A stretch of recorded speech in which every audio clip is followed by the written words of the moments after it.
Dealing with floppy foliage on a juniper. This is a garden variety juniper. It doesn't smell, so it's not a Sabina.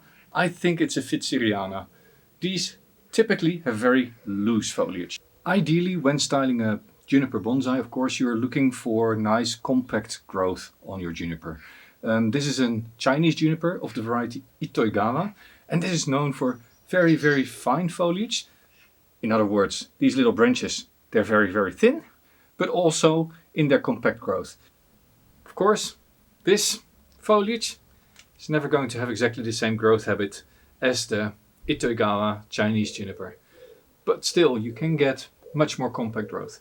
Last year I almost lost this tree. It was a hot spring and the tree started to suffer. You can tell still, if you look at the tree, there's lots and lots of needle foliage. It is not completely healthy. It's still recovery, in fact. There's something I can do right now to help the foliage recover better. You see here, there are little bits and pieces sticking out. That's from this year's growth. I completely pruned and cleaned it out over winter. But besides that, it doesn't grow all this loose foliage. Now, if I take one that has not been cared for as a bonsai, you see that also an Ittoigawa creates that loose foliage. But the difference is, you can see that here quite well. If I take a normal heavy branch that is happy and growing, you see that foliage by itself is already nice and compact on the second year growth. So this is this year's growth, last year's growth, and the side branches make a nice compact pad. Now if I clip this off, let's start here. This is from last year, and the side branches form a very nice compact shape already. So if I take one of those runners and I were to clip it off, you see that it straight away forms a nice compact pad. Similarly, what we have here is a branch of my big juniper. Here you see that this foliage is very, very open. Let's try to put these side to side. The growth form is very, very different, right? So that means that for this juniper, it is much harder to get nice, compact growth than for the Ittoigawa. Furthermore, what you can see here, this is the needle foliage of last year. This has turned yellow and brown, and actually this should come off. Over the next year or so this will fall off naturally. This is a normal process on junipers. If you see it yellowing on the inside, that's just these old needles dying off. You actually see the same thing happening here, going from green to yellow to brown. This is a normal process. Now, what I am going to have to look at, if you look at one of these sprouts, you'll see here there is foliage that isn't growing at all. This little branch here, right? And how do I know that it is not growing? Because the tip doesn't have a green end, even though here the tips all have a green end. So these sort of branches that are just sitting there, not really growing, are not contributing. In fact, this one is growing, but it has not made a single side branch, and therefore it is not helping compact the growth of this pad. So if you have these and they're very long, you can take them out of your plant. And I tried to pull, but that didn't work. So I can go in with my scissors and just clip it off. This way, the pad becomes more open here on the inside, which, yes, you will say, this is the opposite of what we want to achieve, right? We want a more compact, fat pad. But this is part of the process. Now, furthermore, if you look at these, here it is almost like there's 3 branches at the same spot. Difficult, which ones do we keep? Normally, what I would say, if I have this on the branch, I would go all the way back to here. And then you have 2 branches with which you can work. But you can also say, well, no, these 2 are opposite and this is a 3rd one. So I'm going to remove this one, leaving left, right, continuation. But one thing that you do need to do, once these runners are really starting to occur, and these are a little bit short, they could be a little bit longer, but then you go in and say, I'm going to reduce you. I'm going to go into the foliage, trim you back. Now already it looks a little bit more like a compact foliage pad. In fact, if I go in here and I do that here again, and I do that here on this one as well, and here, and here, and here. Now I've taken off not so much material, right? This is just a fairly small amount. But if you look at the pad now, this is getting closer to what we have here.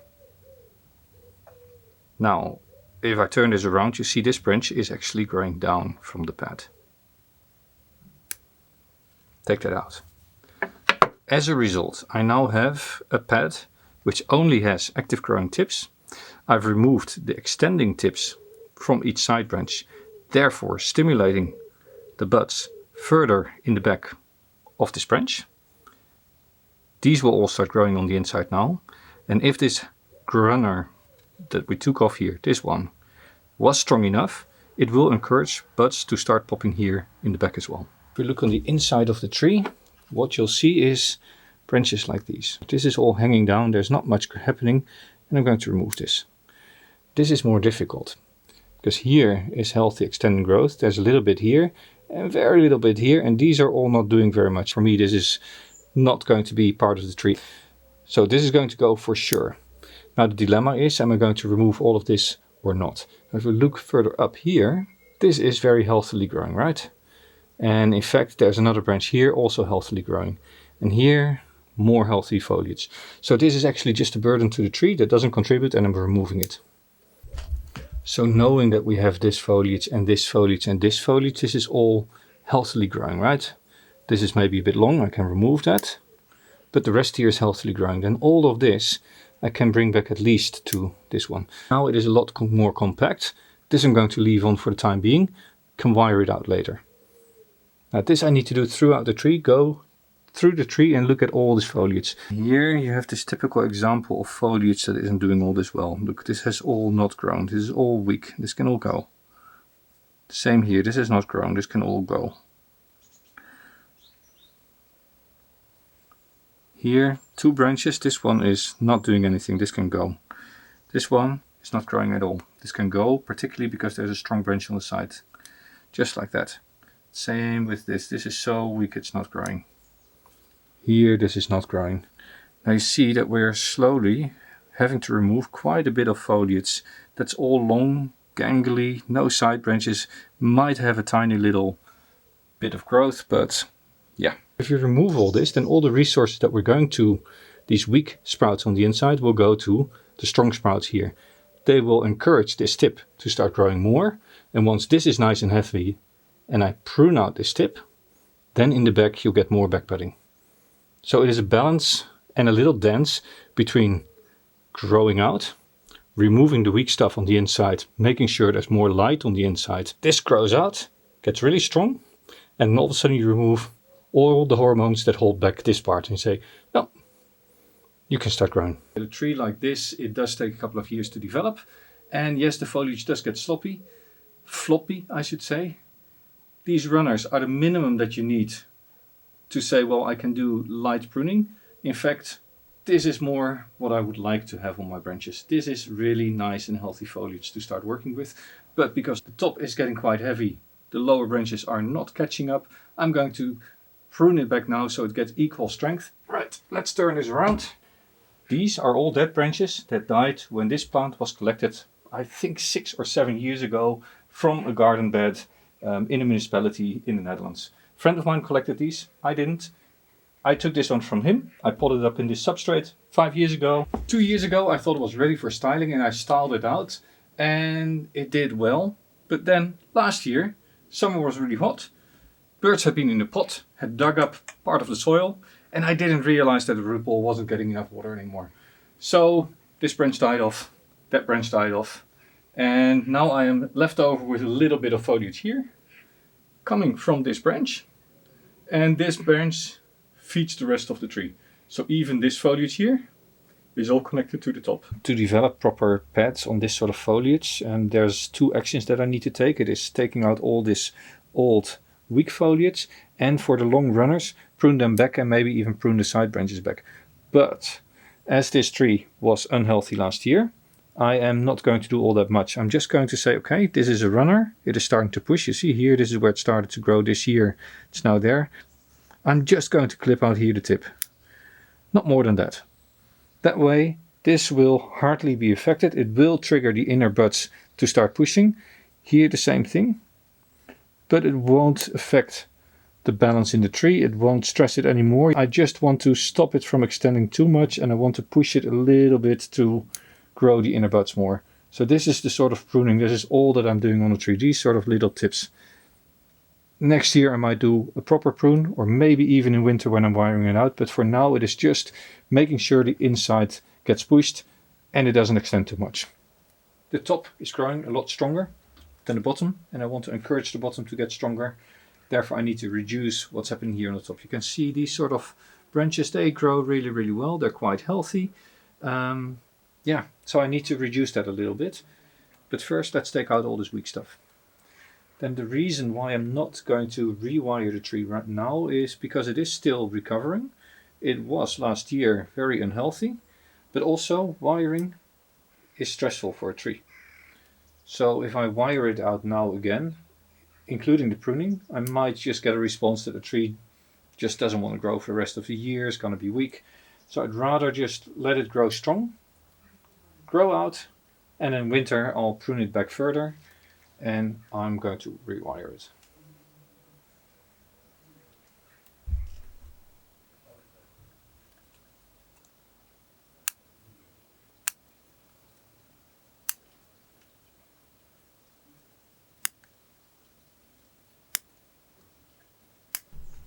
Now here you have an example of how the weak foliage is hardly growing at all. There's a tiny little tip there, but all of this doesn't have growing tips, and this is pushing growth like crazy, right? Now normally you could leave this and trim back to here, hoping that this will encourage growth. But as this is a weak tree already, I don't think it will. And I've got a shorter side branch here that could take over potentially once I cut this off later on. So what I'm doing now is just removing these. Be careful not to clip my fingers, because all of these are basically just weak growth. This one I might leave as a first side branch to see whether it develops, and then I'm taking this very long one and I'm just clipping the middle out. So I'm leaving these two branches here. Then as it is in the top of the tree, I'm not too concerned about reducing those as well. But that is all the pruning that is happening on this branch, and this is what I'm left over with. Now this is weak, but it is growing there. This has lots and lots of branches in the same spot, so I need to thin this out. I only want to have bifurcation, so I can remove this one.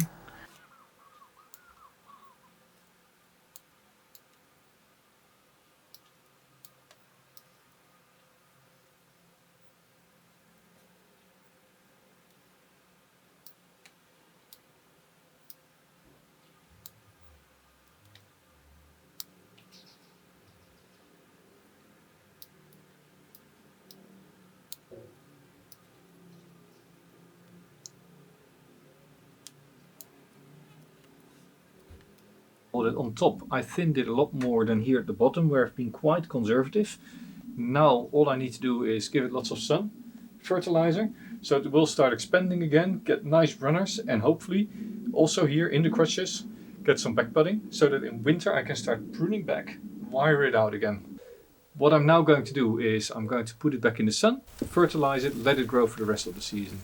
Now a couple of weeks have passed, and what you can see is that the tree has just continued growing. It has continued growing scale foliage, and actually at the places where I have cut them, the side branches are really pushing and some of the inner buds are really pushing.